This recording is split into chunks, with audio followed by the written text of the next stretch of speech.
Plus vite. Bougez votre corps.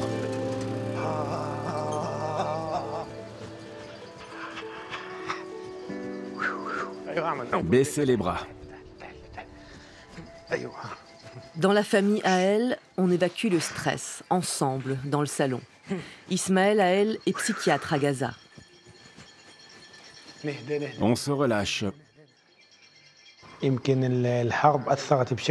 Cette guerre a eu des conséquences sur ma famille, surtout sur les plus jeunes.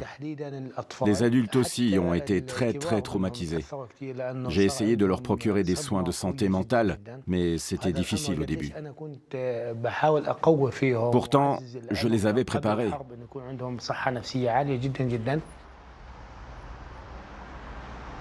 Leur immeuble fait face au siège de l'UNRWA, l'Office des Nations Unies pour les réfugiés de Palestine. Le 12 mai 2021, des frappes aériennes israéliennes ont touché la rue, creusant des cratères de près de 5 mètres de profondeur et détruisant en partie les habitations voisines. Sama, l'une des filles du docteur, a filmé avec son portable le moment où la famille fuyait le bâtiment.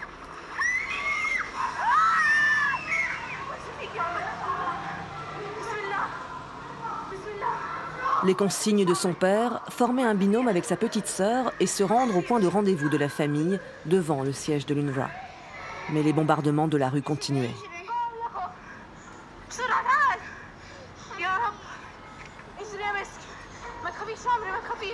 À ce moment-là, je pensais que j'allais perdre mes parents, qu'ils ne s'en sortiraient pas. Moi non plus d'ailleurs.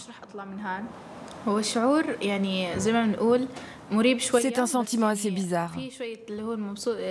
Je suis contente que ma famille aille bien. Mais ce qui est vraiment étrange, c'est que maintenant, à chaque fois que je marche dans cette rue et que j'entre dans ma chambre, les mêmes images me reviennent. J'ai des flashbacks. Ils me hantent. Je ne dirais pas qu'on s'est habitué à la guerre, mais... 4 guerres et plusieurs offensives, on ne s'y habitue pas. Peu importe ce qui nous arrive, on est fort. Personne ne sait quand et où le prochain bombardement aura lieu. Est-ce que les habitants de cet immeuble, y compris notre famille, souffrent de traumatismes à répétition? Oui, moi par exemple, j'ai perdu beaucoup de proches depuis l'an 2000. J'ai perdu 7 cousins et ma maison a été bombardée en 2002, puis à nouveau en 2021. Et nous avons été blessés. C'est ce que l'on appelle le syndrome de Gaza. Un sentiment d'insécurité permanent et une accumulation de traumatismes. Ce syndrome est propre aux habitants de Gaza. L'immeuble compte 120 appartements, autant de familles. Pendant les bombardements de 2021, le docteur Ismaël, comme tout le monde l'appelle, a participé à l'évacuation des habitants, puis a organisé le soutien et le suivi psychologique. Il est peu à peu devenu le psychiatre de tout l'immeuble. Certains de nos voisins avaient vraiment besoin d'une intervention rapide parce qu'ils étaient vraiment traumatisés par le bombardement. Certains consultent désormais dans ma clinique, d'autres viennent me voir à la maison pour recevoir des conseils. Et il arrive aussi qu'ils passent les voir. Bonjour, comment allez-vous? Au premier étage, Falak Bourneau, qui vit ici avec ses enfants et son père, dans un appartement froid et bruyant. La baie vitrée, soufflée par les bombardements, n'a pas encore été remplacée, 10 mois après. Notre intervention vous a aidé? Oui, elle a été utile, mais honnêtement, quand nous avons des flashbacks, notre santé mentale se détériore à nouveau. Je ne parle jamais de la guerre avec ma fille. Il y a 2 jours, un camion est passé dans la rue. Elle a commencé à crier « Maman, maman, il y a un avion de chasse !» Vous vous souvenez des exercices? De respiration? Montrez-moi. Je fais comme ça. Je l'ai rencontré après la guerre. Il est venu nous voir à plusieurs reprises avec d'autres spécialistes. Ma fille était aussi avec moi. Il nous a beaucoup aidés. On n'a pas oublié la guerre, mais on constate vraiment une amélioration de notre état mental. Installez-vous confortablement. Relâchez vos mains. Inspirez profondément. Souffler comme sur une bougie.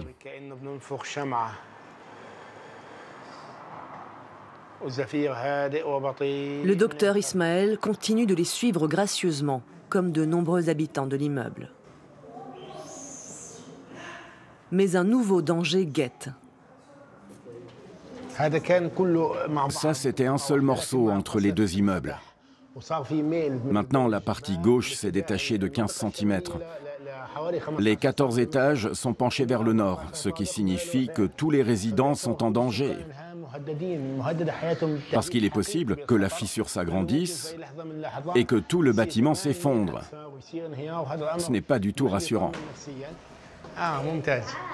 Personne n'a les moyens de quitter l'immeuble. La vie continue. Vivre sous la menace, ils y sont habitués. 2008, 2012, 2014, 2021, les conflits sont réguliers. Et chacun, à Gaza, en a vécu un, voire plusieurs. Après chaque offensive, un début de reconstruction, puis une nouvelle offensive, de nouvelles destructions. Un cycle infernal. En mai 2021, le conflit a duré 11 jours. Des centaines d'habitations ont été totalement détruites, des milliers endommagées. Moins d'un an après, la plupart des débris ont été déblayés. Il reste quelques immeubles éventrés et des terrains vagues en lieu et place des bâtiments effondrés. L'UNRWA, l'Office des Nations Unies pour les réfugiés dans la bande de Gaza, est dirigé par Thomas White. L'agence est en charge de l'aide matérielle et psychologique d'1 200 000 réfugiés, c'est-à-dire 70% de la population. À Gaza, en ce moment, c'est relativement calme, ce qui est encourageant et très important. Cela permet à la population et à l'UNRWA, car une majorité de gens qui vivent à Gaza sont des réfugiés, de reconstruire, de se remettre de leurs blessures physiques provoquées par le conflit de mai dernier, mais aussi de leur traumatisme psychologique.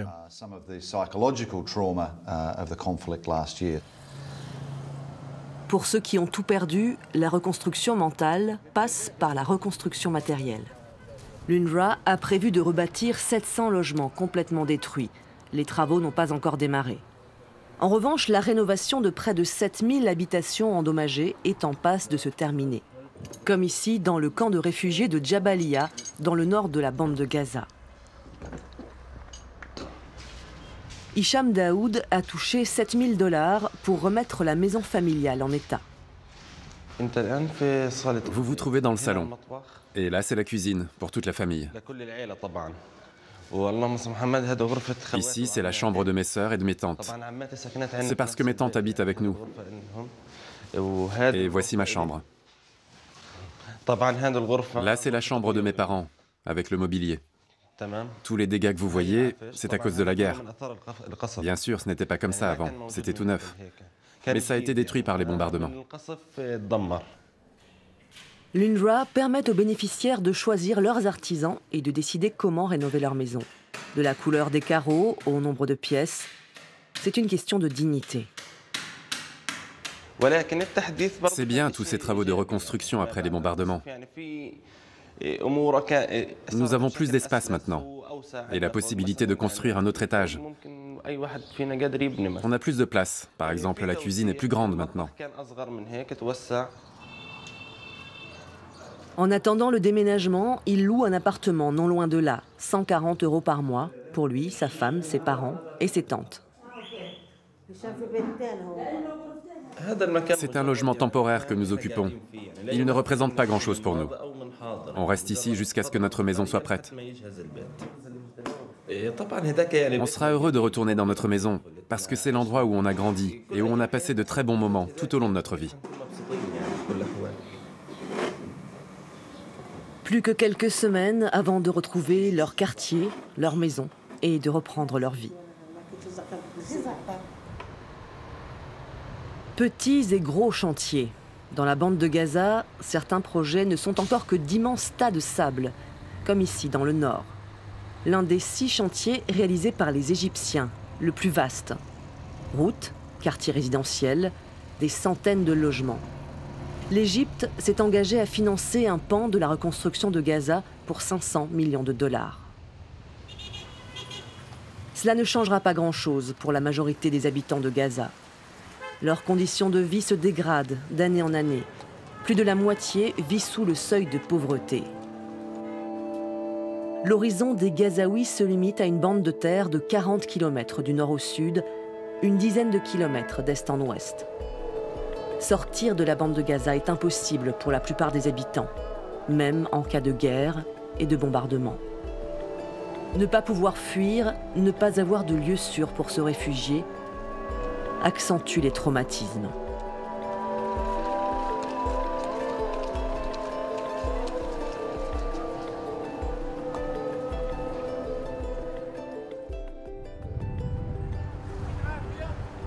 Deir el-Bala, au centre de la bande de Gaza. Le Gaza Community Mental Health Programme, la plus grande ONG spécialisée en santé mentale, créée en 1990, y a installé l'un de ses 3 centres, un lieu d'accueil ouvert à tous pour soigner les têtes et les âmes. Le docteur Yasser Abou Jameh dirige l'ONG depuis 2014. La population ressent la pression. Les gens sont davantage conscients des tensions, de la pression, du stress, des difficultés. Et ils en parlent. Ils évoquent leur vie difficile. Ils parlent de comment ils ont vécu le conflit et de beaucoup de choses. Ce n'est pas le premier conflit. Cette zone est occupée depuis des décennies et 70% de la population est constituée de réfugiés. Donc il y a beaucoup de choses à dire. L'an dernier, environ 4000 personnes ont été suivies par l'ONG pour des thérapies plus ou moins longues. Fatima Abou Mahdi vient avec l'une de ses filles. Maria n'a que 10 ans, mais elle a déjà vécu 2 guerres, celle de 2014 et celle de 2021. L'an dernier, leur immeuble a été bombardé. Abdallah Rassas est son psychologue. Donc on a piégé le monstre et on va s'en débarrasser. Qu'est-ce que c'est, un soldat israélien? Continue de dessiner. La plupart des enfants font des cauchemars et font pipi au lit la nuit. La plupart évitent les lieux liés au traumatisme et les conversations liées au traumatisme. Au bout de 5 consultations, la fillette va déjà beaucoup mieux. Elle ne fait plus pipi au lit, elle s'endort facilement et joue avec les autres enfants. Avant, elle s'isolait. Bonjour, comment ça va? Vous avez informé la petite? Donc voici la salle de thérapie par le jeu. Chacune est équipée ainsi, avec des jouets, et les enfants peuvent jouer et s'exprimer. Et voici l'une des enfants qui est suivie par notre psychologue Doha.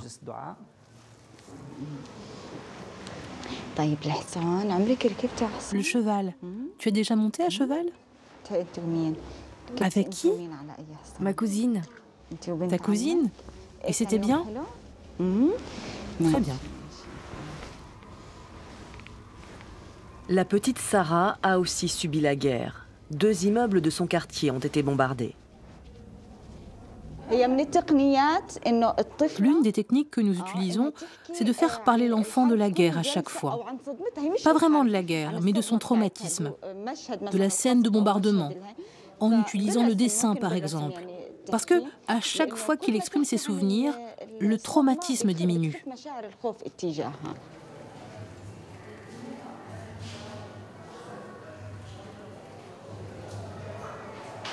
La thérapie de Sarah comprend aussi des séances avec sa maman Hanan et Doha, la psychologue.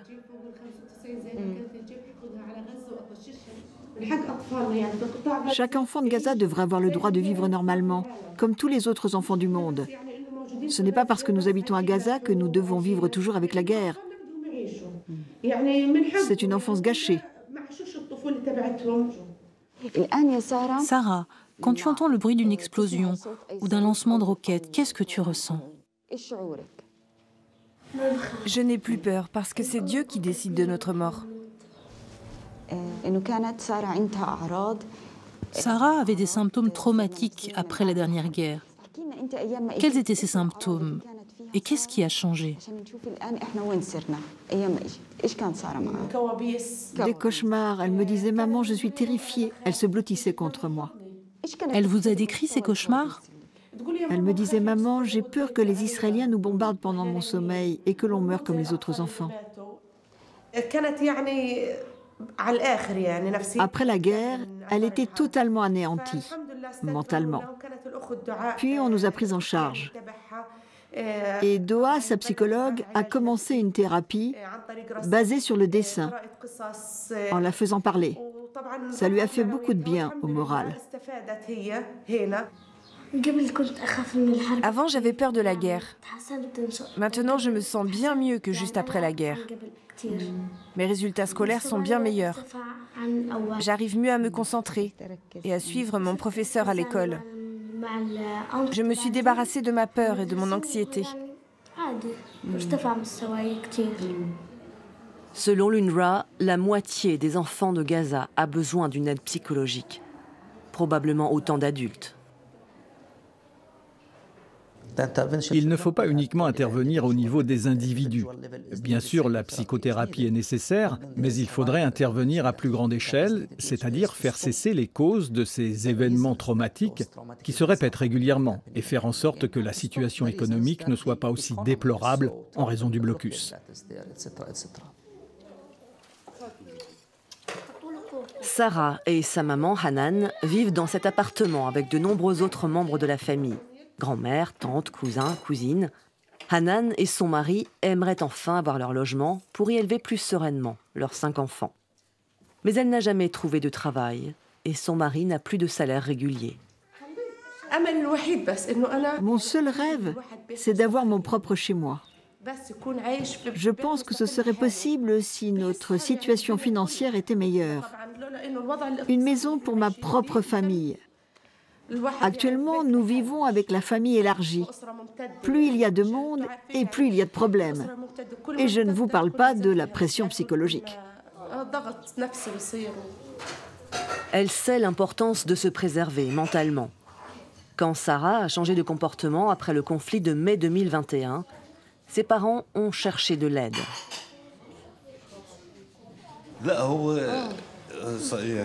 La thérapie, c'est quelque chose de bien. Ce n'est pas tout à fait nouveau, mais une toute petite minorité des gens y a recours, parce que la majorité ne sait pas vraiment à qui s'adresser. Les gens ont peur rien que de l'expression santé mentale. Rien qu'en disant santé mentale, la folie. Oui, les gens pensent que c'est seulement pour les handicapés mentaux. Dans la bande de Gaza, certains de ces clichés ont disparu. La demande en soins de santé mentale est forte, mais l'offre toujours limitée. Le Gaza Community Mental Health Programme propose un diplôme de 3e cycle. Les étudiants sont de jeunes médecins, infirmières, psychiatres ou psychologues et se spécialisent en santé mentale. Ici, la conscience. Ici, l'inconscient. Les enseignements à l'université se limitent à la théorie. Ici, c'est une année de théorie et une année de pratique dans l'un des 3 centres de l'ONG. L'étape finale du deuil est l'acceptation. Actuellement, il y a un déficit de psychiatres et de psychologues qualifiés. Notre équipe multidisciplinaire doit gérer un grand nombre de personnes qui souffrent en ce moment. Nous avons eu des conflits, 3 guerres, un siège, la première intifada, la seconde intifada, beaucoup de pauvreté, des coupures d'électricité pendant de longues périodes. Tout cela a des conséquences sur la santé mentale des gens.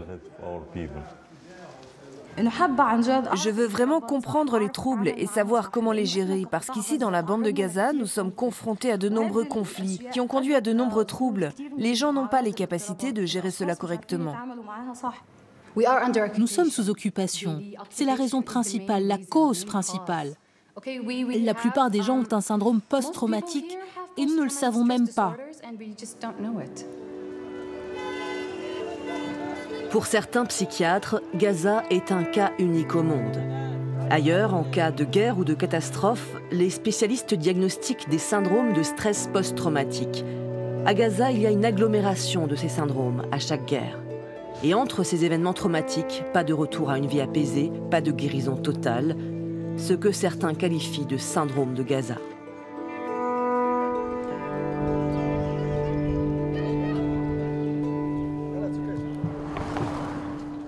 Qui aime sa maîtresse? Moi. Pourquoi obéir à la maîtresse? Pour gagner une récompense. On joue à cheval et obstacle. Comment il court? Comme ça. Quand il trouve un obstacle, il fait comme ça. Quand il mange de l'herbe, il fait comme ça. Nous retrouvons le psychiatre Dr Ismaël Hael, qui en plus de sa famille, de ses voisins et de ses patients en clinique, intervient auprès des habitants d'Oum al-Nasser, un village bédouin de 6000 personnes à quelques dizaines de mètres de la frontière israélienne. L'ONG italienne Vento di Terra y a fondé un jardin d'enfants et un centre communautaire. Tous les habitants du village souffrent. Il y a beaucoup de problèmes de santé mentale, un manque d'accès à l'éducation, du chômage et même des carences en nourriture et en médicaments. Je suis content de pouvoir aider cette population qui a un tel besoin de soutien, tant sur le plan social qu'en termes de santé mentale. Parmi ces missions, la formation des enseignants pour aider les enfants à surmonter leur traumatisme.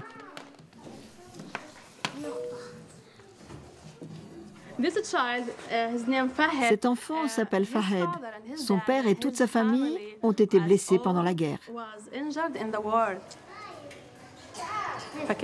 Ils étaient en très mauvaise santé mentale. Nous avons donc mené des thérapies psychosociales et un programme de santé mentale pour les faire dessiner, jouer, tenir des rôles dans des histoires, et cela a amélioré leur santé mentale.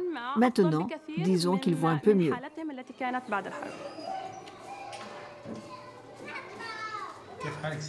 Dans le centre communautaire, des ateliers et des consultations avec Dr Ismaël et Rehab Rehan, assistante sociale présente en permanence.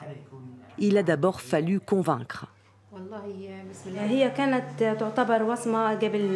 Avant que nous démarrions nos sessions avec le docteur Ismaël, il y avait un tabou. Nous avons alors encouragé les femmes à nous faire part de leurs problèmes psychologiques et à demander des conseils. Honnêtement, elles étaient hésitantes. Mais petit à petit, on a réussi. Les femmes parvenaient à en convaincre d'autres de venir au centre et de rencontrer le psychiatre. Ça les a aidées.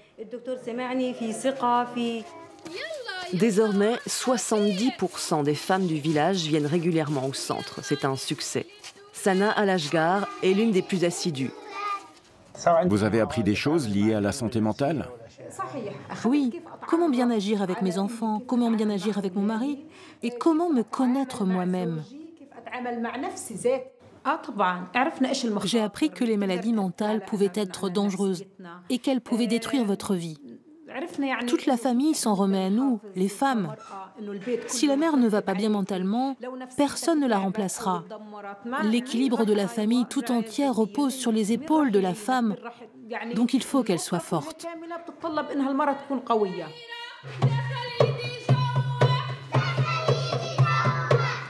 Les femmes, les hommes, les enfants de Gaza doivent vivre avec ces traumatismes et envisager, malgré cela, un avenir plus serein.